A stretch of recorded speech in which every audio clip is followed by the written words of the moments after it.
there's one scene where Gino imagines himself getting Big Frank, and it's played off for comedy, where getting Yeah, Big Frank to submit to him, yeah. and that's clearly a fantasy.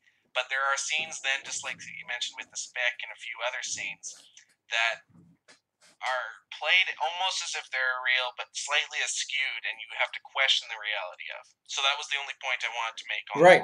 that. And you know in the book even makes fun of itself because there are a lot of the characters, the spick, the brim, the this, the that, and the book even comments two or three times about this, and that's because if we look at either Manny as the main character or Gino as the main character, he's not going, uh, especially Gino, isn't going to necessarily see people deeply. They are just there as things that he can use in his own life. So, thus, something suggests that this person just represents a particular thing that is demarcated in his existence. Nothing deeper. It's just a little tag he hangs on things. So if we look at Gino as the main character, uh, it becomes the use of the thes becomes interesting.